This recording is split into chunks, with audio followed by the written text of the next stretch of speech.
I can't tell you how many people we've had here that continue to take the pills, continue to take it because the tolerance builds up and you end up killing yourself because you put your lungs to sleep. That's what you do.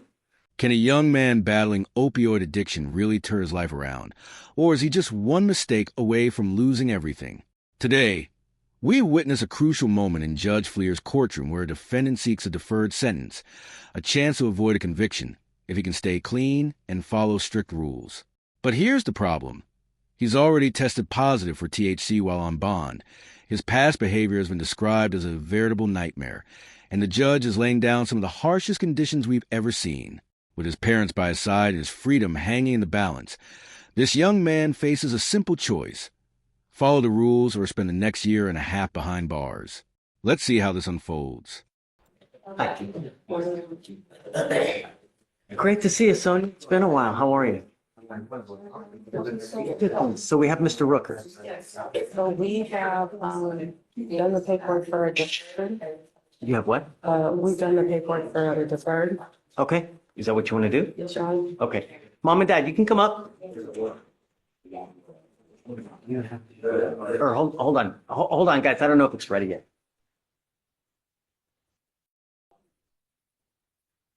You okay? It's regular supervisions.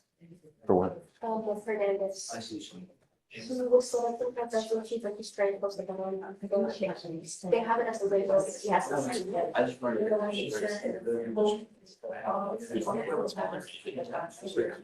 Yeah? Yes. Whoa. Oh, this is the one that we took in yesterday. Yes. Yeah, that's right. Yeah, that's right. Yeah. Do you have the people we're bringing on property? No. All right. Come on up, guys.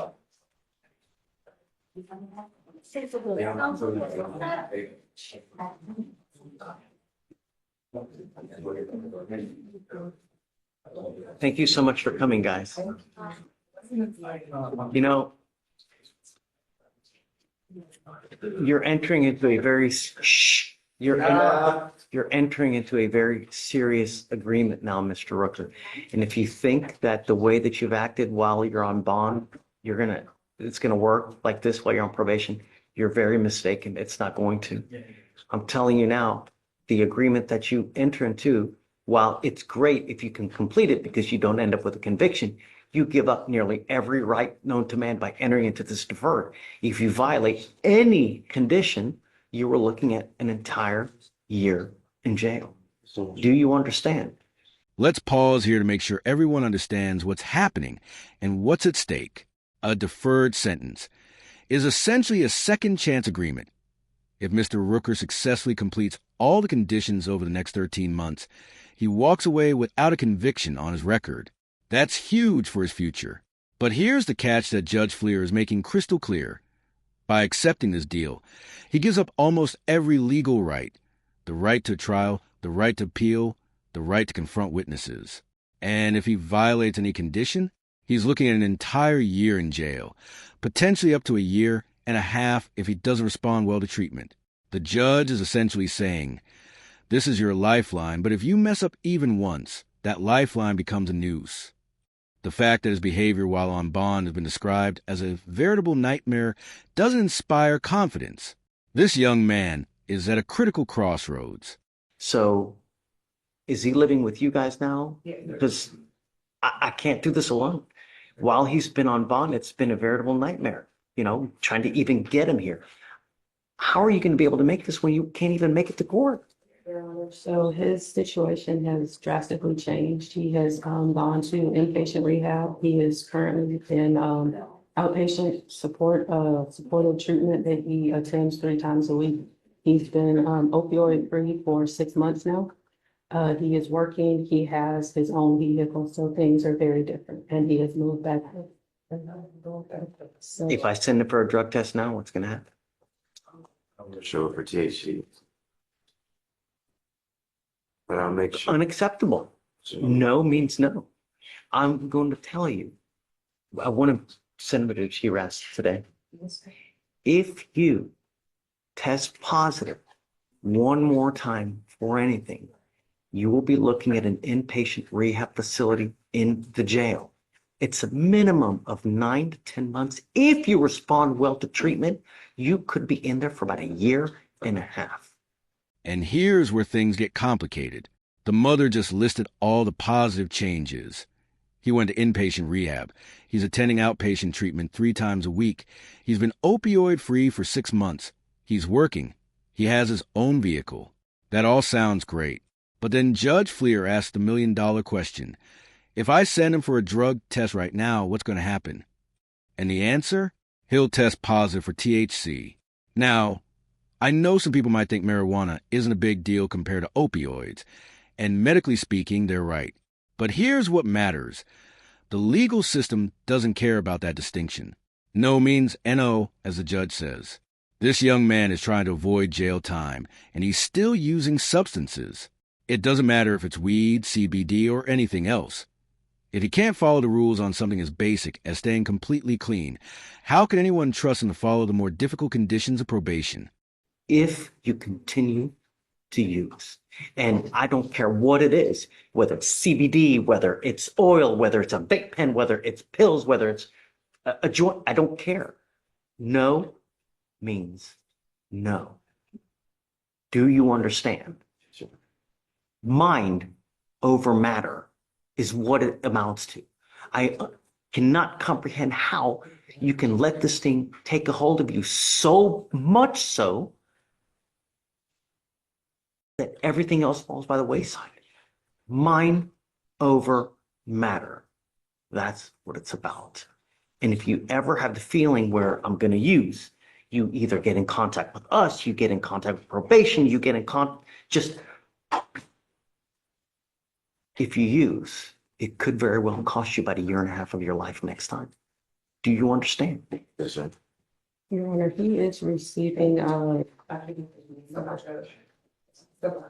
Suboxone is only something to prevent withdrawal, so you don't go through the madness of withdrawal. He's consistently on it for his outpatient treatment because his habit was so bad. What was the drug of choice? Oxy? Pakistan is fentanyl. You know that all you need is the little amount of your pinky, and it kills you. I can't tell you how many people we've had here that continue to take the pills, continue to take it because the tolerance builds up and you end up killing yourself because you put your lungs to sleep. That's what you do. This is the moment that should send chills down everyone's spine. Judge Fleer just explained how opioid addiction kills people. You continue to take the pills, the tolerance builds up, and you end up killing yourself because you put your lungs to sleep. That's not an exaggeration. That's the medical reality of opioid overdose. Your body stops being able to breathe. And when the judge asks about the drug of choice and learns it was oxycodone, one of the most addictive and deadly opioids out there, you can see the gravity of a situation. The fact that this young man is on Suboxone treatment means his addiction was severe. Suboxone is specifically prescribed to prevent the horrific withdrawal symptoms that make recovery so difficult. This isn't recreational drug use we're talking about.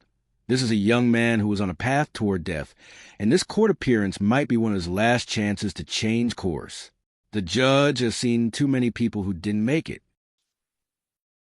Not to mention, it's expensive to even do this. How are you even getting the money to do it? Are you working? Sorry. What do you do?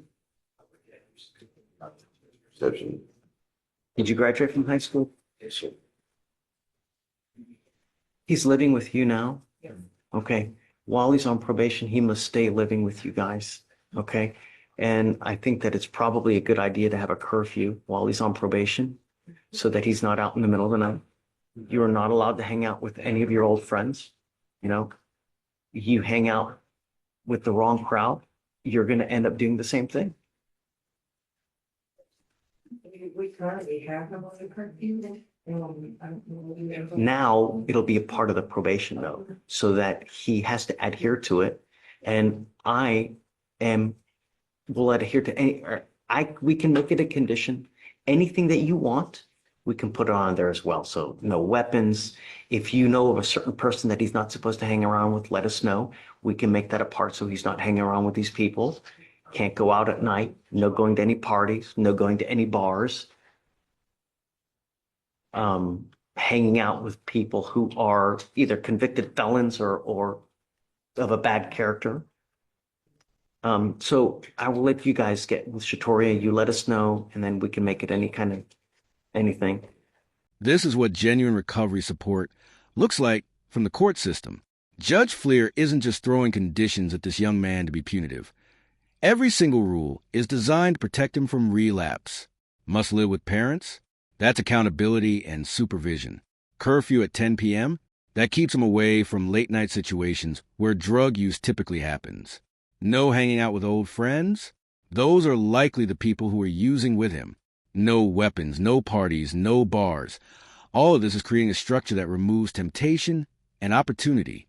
And what I really appreciate is that the judge is collaborating with the parents, asking them what conditions they think would help, offering to add specific people to a no-contact list. This isn't the court versus the defendant.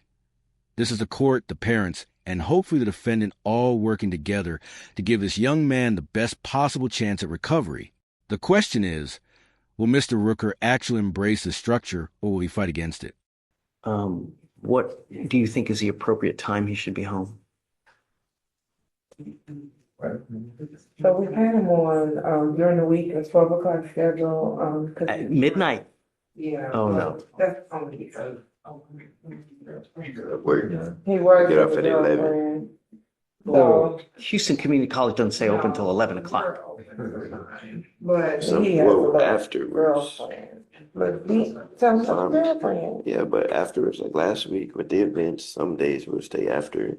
Not often, but there are Not that- times where they have events, but typically the building. You will have to show what the event is, the time that it ends, and then you get approval.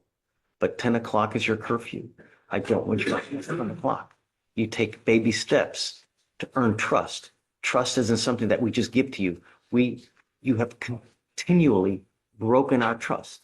So I don't want you to do anything to drive you back into the old Mr. Rooker, because it's unacceptable. And the only thing we want is we don't want you to kill yourself. That's all we want. Everyone here, you have a lot to live for. Life is great. You know, the more money you have in life, the better life is. You get to buy nice things. You get to take nice vacations. You go on a cruise. You go, wherever it may be, Hawaii, wherever it may be. But that only happens with money. And you get money with education and with knowledge, not what you've been doing. Trust isn't something that we just give to you. You have continually broken our trust. That line hits hard because it's the fundamental truth of addiction recovery. This young man has burned bridges with the court, with his parents, with everyone who's tried to help him. And the judge's response to his request for a midnight curfew? Rejected. 10 p.m. is the curfew, and if there's a legitimate school event, he has to get approval in advance. Baby steps. That's how trust is rebuilt. But then Judge Fleer does something beautiful. He shifts from tough love to genuine care. The only thing we want is we don't want you to kill yourself. That's all we want. Everyone in that courtroom, the judge, the lawyers, the parents, they're all there because they want this young man to live, to have a future where he can take vacations, buy nice things, enjoy life. And the path to that future? Education, knowledge, hard work. Not what you've been doing. It's tough love delivered with genuine compassion. The agreement that you have worked out is a 13-month deferred. This is a type of probation that, like I said, if you complete successfully, you do not end up with a conviction on your record. But like I said, you give up the right to a trial, compel witnesses to testify on your behalf, confront, cross-examine your accusers, right to be arraigned. You give up the right to appeal. So once you enter into this agreement, you are stuck with this until you either complete it successfully or you violate. You violate this agreement, I'm going to issue a warrant. I'm going to put you in custody, bring you back out, and we're going to talk about what you did to violate. And if you could be looking at an entire year. Do you understand?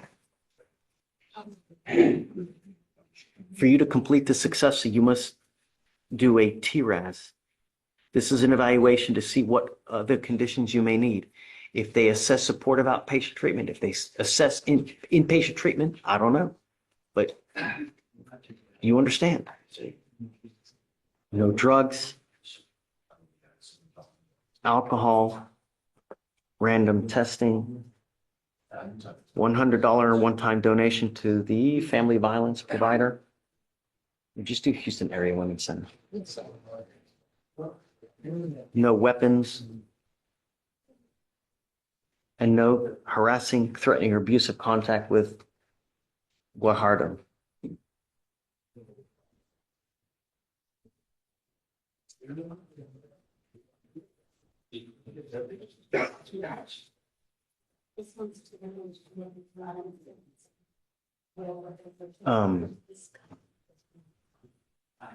Curfew 10 p.m.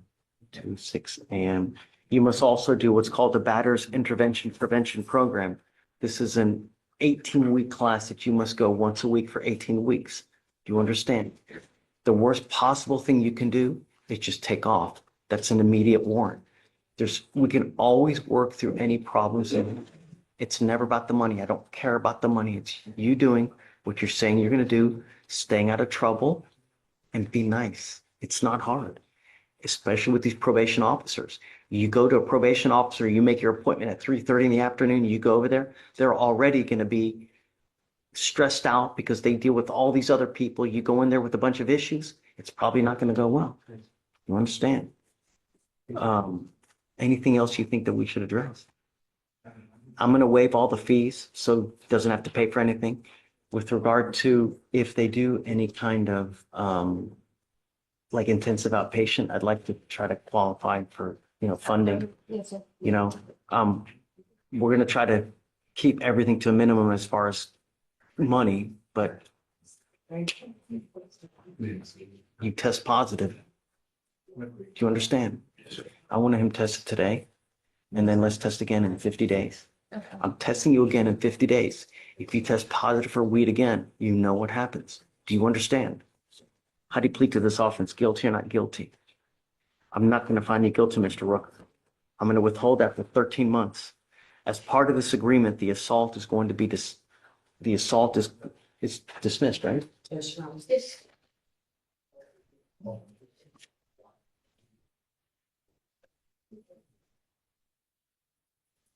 All right, Mr. Rooker, I wish you the best of luck. Make it work. Okay?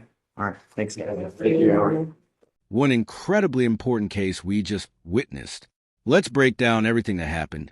Mr. Rooker, a young man battling opioid addiction, specifically oxycodone, one of the most dangerous and deadly drugs out there, appeared before Judge Fleer seeking a 13-month deferred sentence that would allow him to avoid a conviction on his record.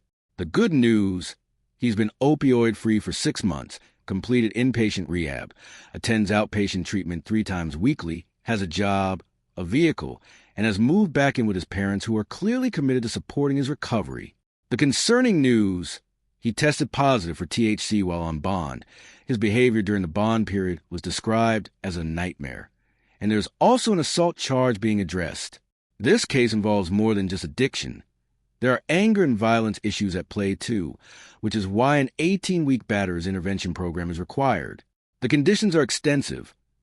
10 p.m. curfew, must live with parents, no weapons, no drugs or alcohol, random testing, no contact with certain individuals, no parties or bars, and a looming threat of 9 to 18 months in jail if he violates any condition. But what struck me most was the genuine care in that courtroom. Judge Fleer waived all fees, offered to work with funding for treatment, and delivered tough love alongside real compassion. The only thing we want is we don't want you to kill yourself. This is recovery in action. Structure, accountability, support, and consequences. Will Mr. Rooker make it? Only time will tell. But he has something many people don't. A judge who cares, parents who showed up, and a system giving him one more chance. Here's my question for you. Do you think these strict conditions help people recover, or are they setting people up to fail? Have you, or someone you know, dealt with addiction? What worked? Drop your thoughts in the comments. This is an important conversation. If this case moved you and made you think, smash that like button. Share this video with anyone who might benefit from seeing it, and hit that subscribe button for more real courtroom content that matters. Ring that notification bell so you never miss a case. Recovery is possible, but it takes work. We'll see you in the next one.